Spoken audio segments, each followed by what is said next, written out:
Thank you for having me. Excellent. Now, there's so many, my mind is buzzing because I know that you're a woman who is not ashamed to talk about the way she runs business, and that in itself is inspiring. You know, in some quarters, people would rather keep quiet, not want to trade secrets. But let me ask a question that's, that's gone through the theme throughout this evening, and that's really why we're here. Is it how easy or how possible is it to do business with integrity in your field specifically, in the interior design space and as a business owner? Okay, all right, interesting question. So for me, I think that from the beginning, from the get-go, I've always been a person with values and principles, right? Such that going into business, it kind of like followed me into it. So it's like a way of life already, right?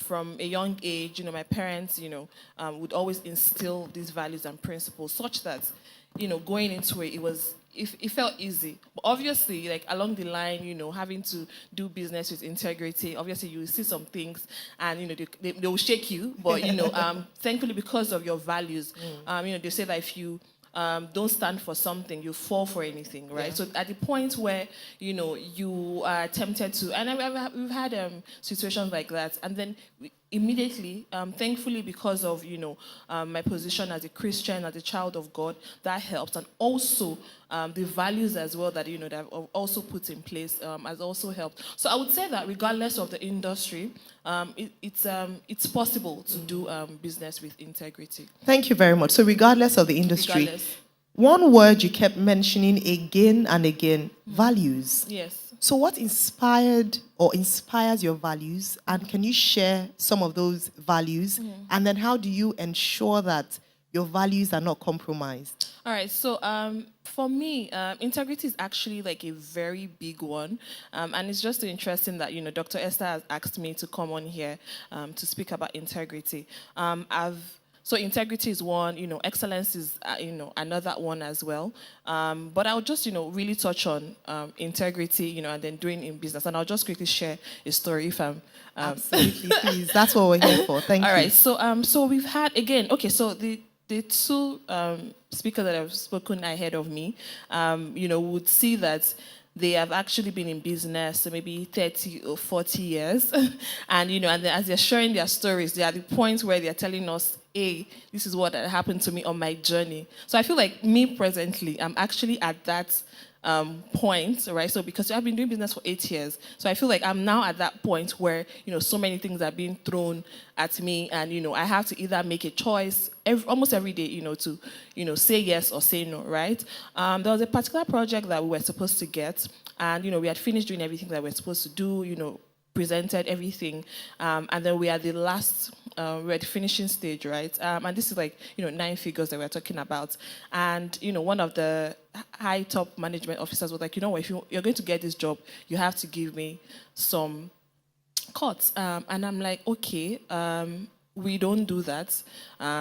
Unfortunately. So at that point, I knew that it was either we're going to lose it or we're going to get it. But because of the values that I already had, for me, at the end of the day, looking at it and saying that what is really important to me, right? Yes, you might have all the money now, and, the money is gone or something. So what is important to me? So we looked at it and I said, you know what? No, we're not going to do that. Fortunately, right, higher powers came over and said, you know what, we'll give you guys the project. But at that point, I was ready to say, no, we're not going to do that. Thank you. You've actually highlighted 2 things. One that Dr. Maduka talked about, which is it must be a lifestyle. It's something you do not just in business. Yes. Your personal life has to reflect it. And then what Mr. Akiwumi said with regards to the fact that be prepared to lose certain jobs. Yes. So at that point, you were prepared to lose a 9-figure job for integrity's sake. Yes. So if I hear you clearly as well, you're saying that you must prioritize. So money is not everything for you. So in business, if you must do business with integrity, well, isn't that a bit funny? Because you go into business to make money, and then you're saying that. So how do you balance that? So I would say, integrity, right, is doing the right thing, knowing fully well that people might either know whether you do it or you don't do it at all. The money will eventually come, because what would happen is that you would get the respect from clients, customers, and eventually, that will bring in more jobs. So we're not saying, so if you have like 20 opportunities, we're not saying that the entire 20 will be at the point where you have to, say no or say yes, right? You might be maybe 1 or 2 or 3 out of it. And then if you have the remaining 17, I think that that's fine, and that's fair enough. Basically. Excellent. So there's a level of greed you must do away with. So Yeah. 17 out of 20 is pass mark. It's pass mark. Even if you lose it for integrity's sake. You lose it. Brilliant. Thank you very much. Now let's get down to the practicalities. Yes. We hear stories of I do my business with integrity, I'm a woman of integrity. But let's go into it. So what are the processes, checks and balances you put in place, policies perhaps in your business in Oak and Teak that makes it, you ensure that it runs as a business with integrity? So for me, I would say that the first thing will be keeping to our word, right? And so that will flow through all our processes and procedures. So yes, integrity is not just about saying no to bribery or whatever.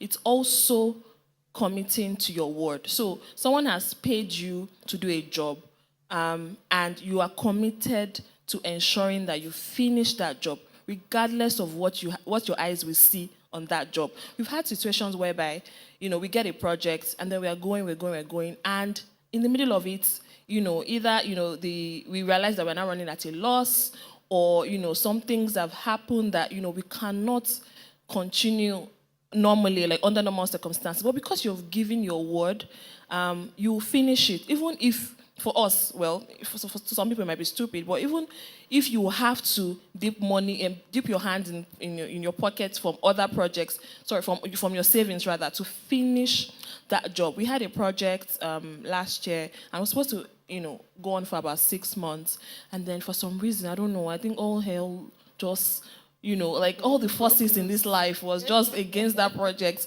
to the extent whereby we even had to start praying, like in the office, on concerning that project, and everything that could go wrong went wrong. But I just kept on telling them, and just at that point I had to put on my leadership hat and encouraging everyone, because the project manager was already crying, already upset, very depressed already on the project, so I also had, even though I'm like, the money that we are losing on this thing, you are not even losing anything financially, you're only just losing in terms of strength and all of that, but we have to, I always say this, at the office, that this too shall pass, like no matter the projects, right? You cannot be on a project for 5 years, right? So eventually the end date will come. It's just that it's not coming at the time that you want. So keeping to your word and ensuring that when someone has given you money in exchange for value, you make sure you go all the way to do that. So that's one of the things that that helps us as well.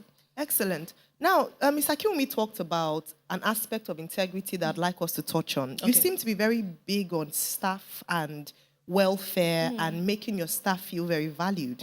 He talked about even the way we treat staff, employment contracts, overtasking your workers, not paying enough. How do you... I don't think anyone pays anyone enough. At least you go to work smiling. I know that, okay, at least even if it's not, I'm being paid. How do you handle that? I see you do staff away days, you celebrate your staff. Is it just social media?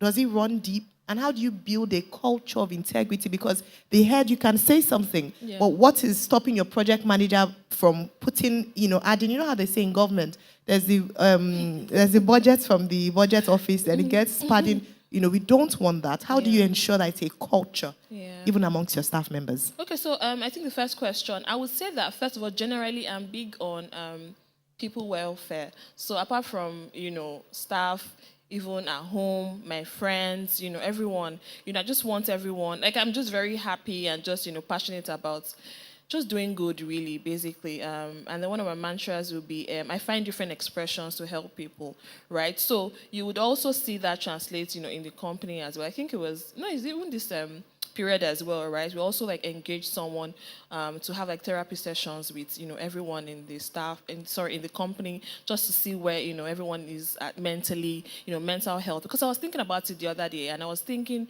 oh my goodness, like we have situations whereby the project manager or the architects or the 3D visualizers, they're either speaking or having like conversations with artisans, even clients as well. Sometimes you're not providing the service that they want at that time, and then they just pick up their phone. Not everyone has the emotional intelligence, and unfortunately, like you don't even know what the project manager has just gone through, and then you now so I felt like what, these people are actually going through a lot, because if I as the CEO can even understand what they're going through, and why don't we? And so we decided to engage someone that would do that, and some of them didn't even know that they needed it. It was afterwards that they realized that, oh my goodness, like I need it. So I think that for me it's just trying to find each person, like what do they really need. And I think maybe just generally, like as a mother figure, also ensuring and looking at it individually, right? And the way I treat each person is different, right?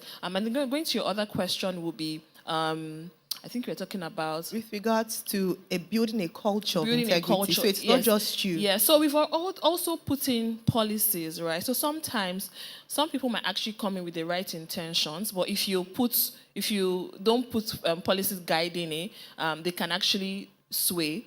So from the onset, we've also put checks and balances, except maybe at the point where, and I don't want to give expo on how to now cheat us, but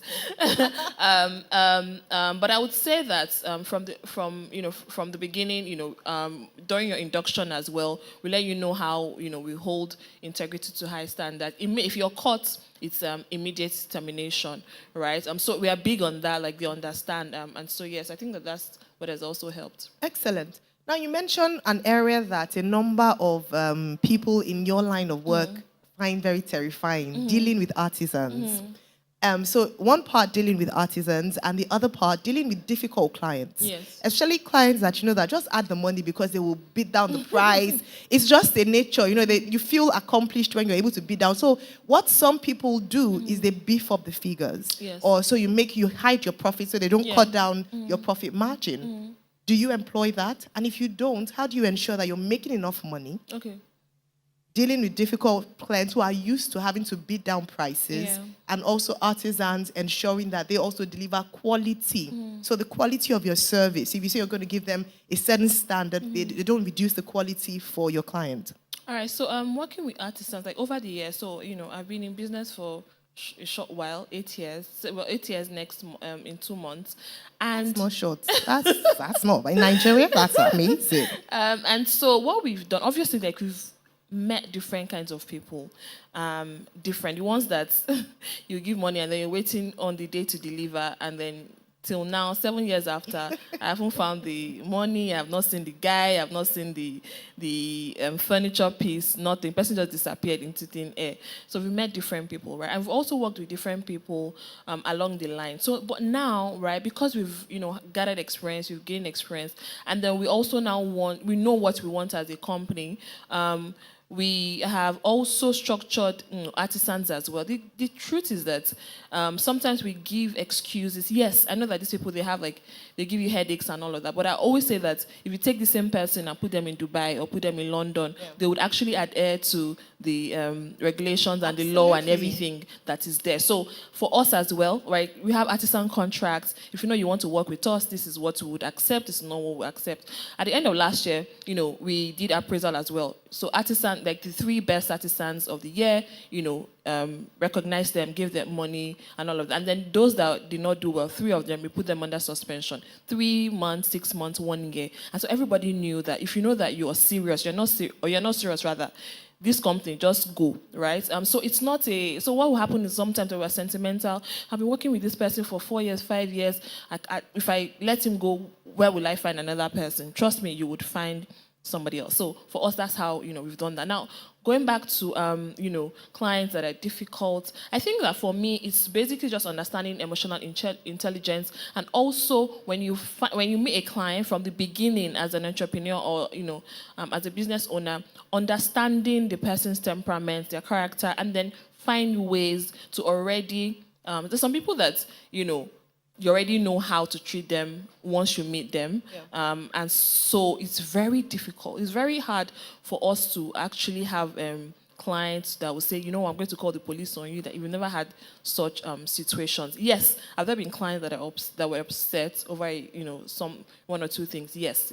And then also as a company, we always say, I know that, this customer is always right thing, sometimes can be very annoying sometimes, but we always just say, you know what, these two, like I always say, these two shall end. Making sure, because we've had situations whereby one client, in fact, we've countless number of times where we feel like, and I always laugh about this when it happens, when you think that a client is really upset, that you just feel like, what, let's just finish this job and go, and we know that this person will never call us again. And then 2 months down the line, someone is calling and saying, oh, hi, my name is this, I got your number from so person. And I'm like, really? So, she could refer, it has happened not 10 times, not 20 times. Wow. It happens. We're not saying that, we do that regularly, but I'm just saying that, sometimes that happens. So, going back to the question on, buffing up, the invoice and all of that. So for us, like, we have like a very detailed invoice, right?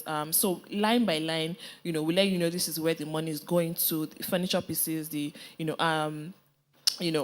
different things, right? And then we have like our professional fees as well, right? And our logistics, and all of that. Yes, there's some things that we mark up because we are also producing them as well.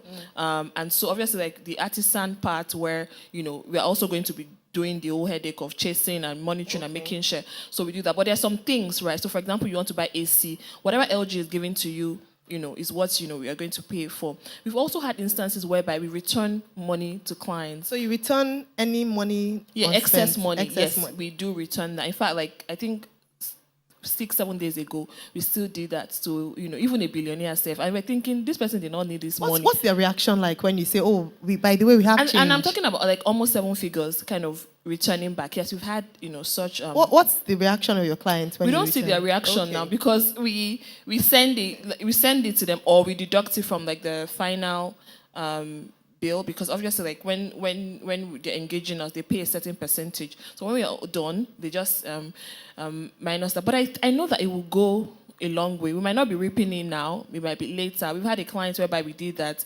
and 2 years after, he was moving to Rwanda, and then out of all the interior designers in Rwanda, he decided that he was going to call us back, and come over to Rwanda. So those are like some of the perks. But without doing that, we're always just happy to do business, right? Excellent. So you've answered a question I was going to ask, which was a success story. So I'll take the Rwanda one as a success story. So it's opened doors for you even on the international front. Yeah. Now tell us, they say that because people make mistakes, so you might set out with wanting to do your business with integrity, and once in a while you fall. They say it's not how many times you fall, but the ability to rise up and continue doing good. Have you ever had a time where it was difficult and you found it challenging, or you had to compromise? How did you respond to it? Or you were tempted to? For temptation, yes. And I think that I've already mentioned, an instance earlier. For me, I would say that once that happens, right, take responsibility for it, own it, like take responsibility, learn from it, and truly, and then move on, and then set to do the right thing, actually. But for us, in terms of like compromising, I would say no. Amazing. That was a bit of a trick question. Yes, a trick question. All right, just finally, are you accountable to anyone? I know you're big, you talk about your mentors, and I know that when you do businesses like this, for some people, especially if you know it's a challenge, it's good to have someone you're accountable to. Do you have someone or an organization you're accountable to, and how do you manage that relationship? So it's very easy because it's my husband.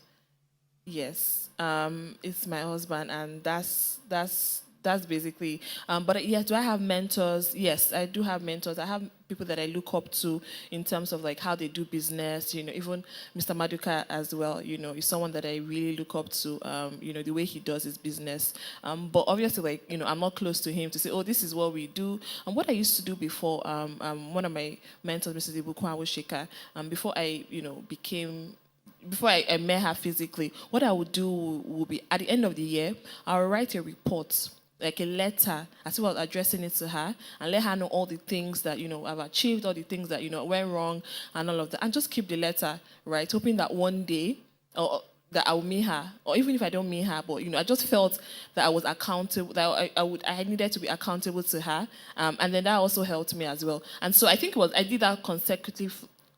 English is hard. Don't worry, we love it. Consecutively. Ah, you got it. I Well did it. done.